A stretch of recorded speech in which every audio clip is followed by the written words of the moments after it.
Hello, my name is Adalia. I am originally from Houston, Texas, although I currently live in Mexico City, Mexico.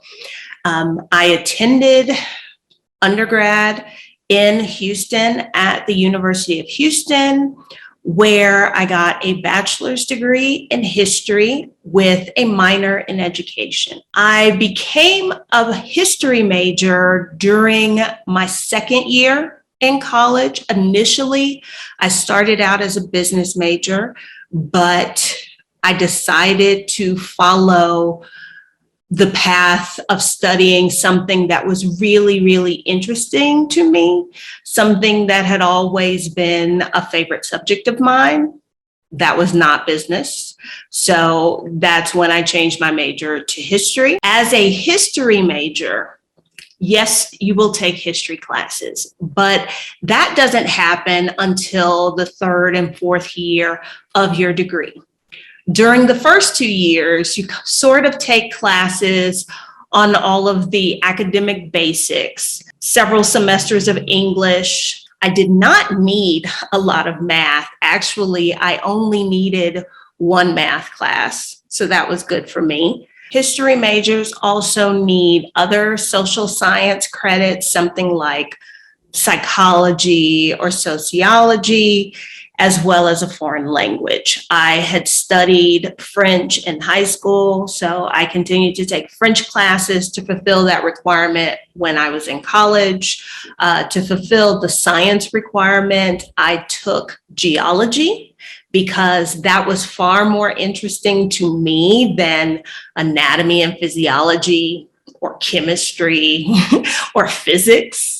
So that's one thing about a bachelor's degree in history. There's a lot of flexibility in the courses you choose that can really reflect the areas that you are interested in. When you get to the second half of your bachelor's degree and you start to take higher level history classes, as a freshman and sophomore, you take like US history. I had a really good professor for US history. His wife was also a professor of Latin American history. So I got to take some cool classes like the making of ethnic America. I took American history through film, where every week we would watch a new film from a specific period in US history, and we would talk about how it was related to the greater historical happenings of that time. I also unofficially sort of made my own focus Latin American history, not knowing that 20 some years later, I'd end up living in Latin America. So I got to take courses about not just US history, not just world history or European history, but also like very, very specialized courses like the CIA in Latin America. And those are the kind of classes that I really enjoyed. How did I thrive in my major? Well, as I mentioned, I started out as a business major. I did not thrive there. When I got into my history major, it's like things started to make sense. I felt like the classes were no longer like drudgery like they were when I was a business major. I had really cool professors. The way the classes were structured, especially when you get out of freshman year will be heavy lecture. But as you move up, it's a lot of discussion and debate. And I really enjoyed those kinds of things. Like it made me excited about learning.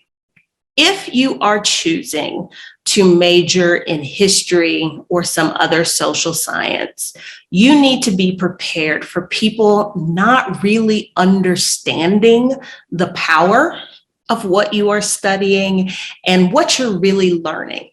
Unfortunately, a lot of people don't understand history or the study of it. So they can't see beyond, oh, you're majoring in history and you want to teach. There are so many things that you can do with a history degree that have nothing to do with teaching, because in order to get a degree in history, you have to learn research skills. You have to learn critical analysis. You have to be able to do problem solving. You have to be an effective communicator. Those are all skills that are sought after in the financial services industry, nonprofits, museums, journalism,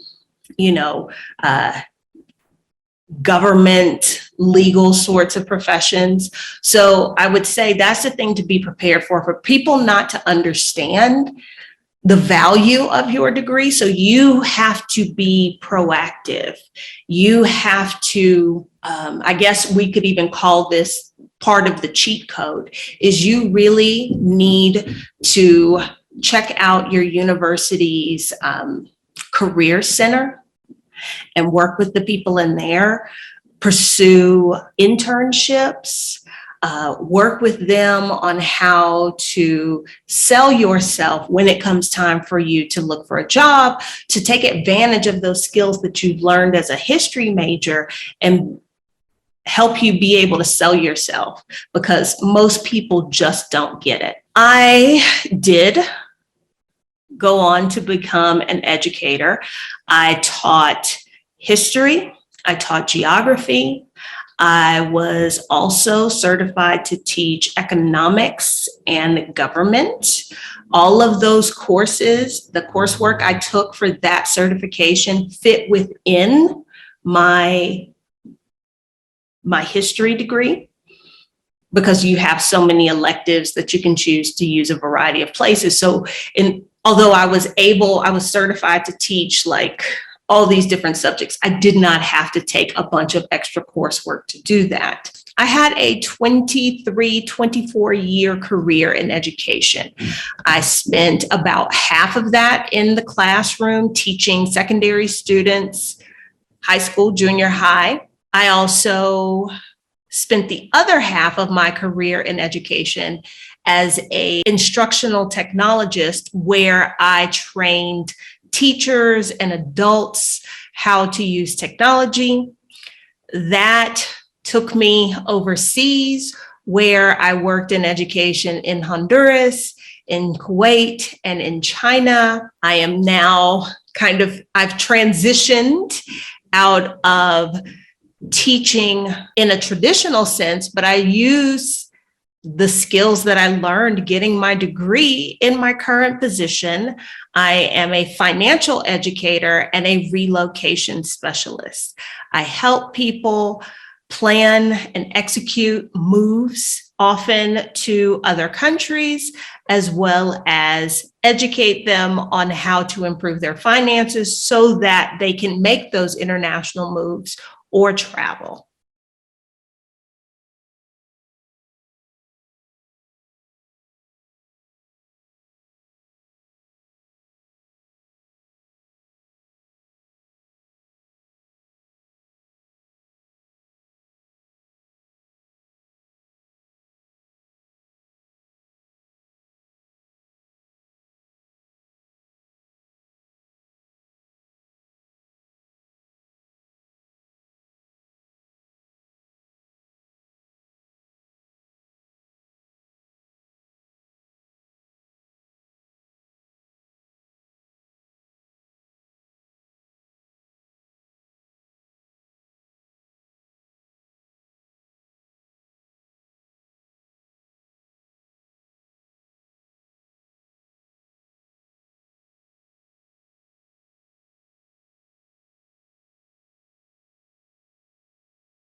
I taught for a total of, I think, 23 or 24 years.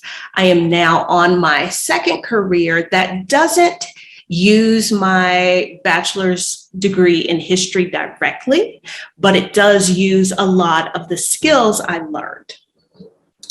Currently, I am a financial educator and relocation specialist. So communication is a big part of what I do.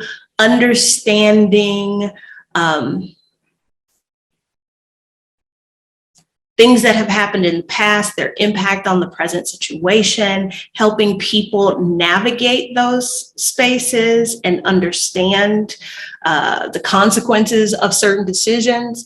All of those are things I learned getting my degree in history.